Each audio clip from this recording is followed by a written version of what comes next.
Hello, aujourd'hui j'ai eu envie de vous tourner un format qui change un petit peu d'habitude et surtout qui apparemment a l'air de plutôt vous intéresser parce que je vous avais demandé un peu dans les précédentes vidéos si des petits points un peu plus techniques couture vous intéresseraient et j'ai eu pas mal de retours positifs et moi c'est une vidéo que j'avais envie de faire depuis un petit moment, du coup je me suis dit que c'était le moment de se lancer. Et donc aujourd'hui je vais vous parler des différents types de manches. Moi je trouve ça assez intéressant de manière générale de connaître un peu et la dénomination et la manière dont ça se construit une manche.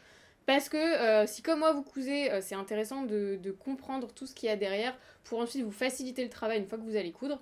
En plus de ça, pour votre culture générale, c'est toujours ça de prix. Et encore un petit point bonus, si jamais vous cherchez des choses sur Vinted comme moi, c'est toujours intéressant de connaître les mots-clés associés à différents types de manches pour pouvoir faciliter vos recherches. Si ce format vous plaît, j'essaierai d'en tourner d'autres, par exemple pour vous montrer les différents types de colle, les différents types d'empiècement, de pinces, des choses comme ça, vraiment des petits points un peu plus précis sur la couture, parce que moi je trouve ça vraiment fascinant, je trouve ça super intéressant de faire mes recherches là-dessus, et j'espère que du coup ça vous plaît. Donc n'hésitez pas à liker la vidéo et à me le dire en commentaire si ça vous plaît. Et donc on va commencer par les bases. Donc une manche, si vous savez pas ce que c'est, j'en doute un peu, mais je vais vous dire ce que c'est exactement. Donc selon le Larousse, c'est une partie d'un vêtement qui recouvre le bras en partie ou jusqu'au poignet. Donc voilà, ça nous dit pas grand chose de très intéressant, ou en tout cas qu'on ne sache déjà.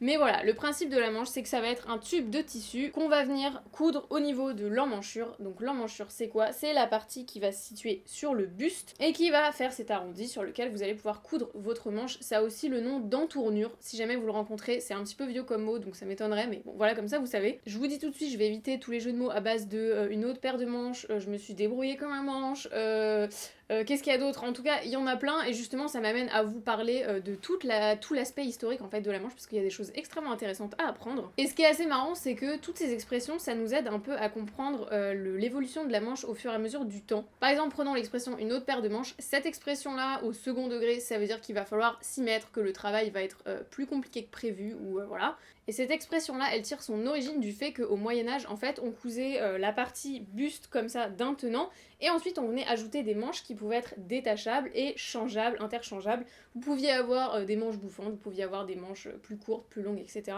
Et donc on faisait comme ça parce que selon l'activité que vous alliez réaliser dans la journée, les manches devaient être différentes. Si vous alliez travailler au champ, vous aviez plutôt des manches 3/4 ou des manches courtes pour pas vous gêner. Si vous alliez à un événement, une fête ou j'en sais rien quoi, là vous mettiez un peu vos manches de fête, donc bouffantes ou avec des détails, des choses comme ça. Et aussi du fait qu'à l'époque on n'avait pas de machine à laver et du coup c'était plus compliqué de laver tout son vêtement. Du coup on préférait laver juste les manches qui avaient tendance à plutôt se tacher au niveau du bas de la manche. Comme ça on pouvait laver ça d'un côté et porter plusieurs jours le buste. Donc du coup, comme vous avez sûrement dû le comprendre, on utilise l'expression c'est une autre paire de manches pour dire que si ce travail là est plus compliqué, on va avoir besoin d'une autre paire de manches à assembler du coup sur notre buste. Il y a une autre expression qui vient comme ça des manches détachables, c'est le fait de dire qu'on joue une partie en deux manches et ensuite on fait la belle. Donc j'imagine que vous avez déjà entendu cette expression, elle vient également du même endroit, du fait que les manches soient détachables. En fait, quand il y avait deux chevaliers qui se battaient, la plupart du temps c'était pour le cœur d'une femme, et du coup la femme, et en tout cas sa belle, pour lui témoigner son amour, elle lui donnait une de ses manches pour qu'il la porte au bout de sa lance. C'était un peu une sorte de fanion pour représenter ses couleurs. Ensuite, les deux chevaliers se battaient et ensuite elle lui offrait sa deuxième manche et donc c'était là qu'il avait enfin gagné sa belle. Évidemment, à l'époque, ne pas considérer la femme comme un objet, c'était pas encore ça, mais bon, voilà d'où vient l'expression. Et c'est pour ça que dans un combat, quand une personne gagne une manche puis une autre, ça veut dire que la belle a donné une manche à chaque chevalier, et du coup il faut jouer la belle pour obtenir le cœur de sa promise. Du coup voilà, il y a pas mal d'anecdotes sur la manche et ça explique pas mal de choses et surtout ça explique pas mal l'évolution de la manche et la diversité des manches qu'on peut avoir.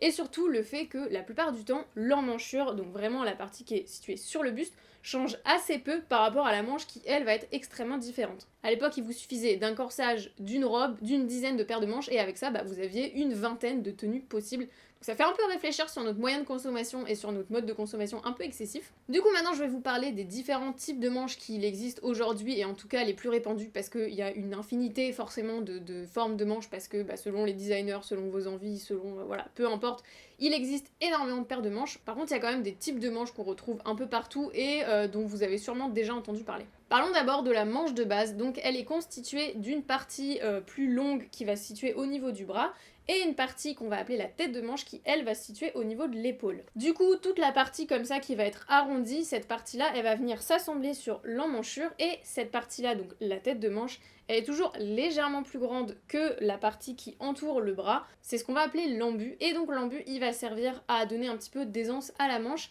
et surtout il va lui permettre de bien se maintenir sur l'emmanchure. Alors là j'ai pas forcément le vêtement qui est idéal pour vous montrer, mais du coup si vous regardez sur par exemple des vestes de costume qui sont pas forcément épaulées, mais juste il y a un petit bombé qui va se faire au niveau de l'emmanchure, et ça permet que votre manche pèse pas sur comme ça l'épaule et qu'elle soit maintenue et que du coup ça ait un plus joli tombé. Donc voilà pour la manche de base. Pour construire tous les différents types de manches, de toute façon il faut se baser sur cette manche là, et ensuite on va faire quelques modifications que je vais vous expliquer. Par exemple pour réaliser une manche qu'on appelle bouffante, il va falloir allonger en fait la partie de la tête d'emmanchure de façon à ce qu'il y ait plus de tissu et ensuite pouvoir réaliser notre plissé pour venir ensuite le coudre sur l'emmanchure.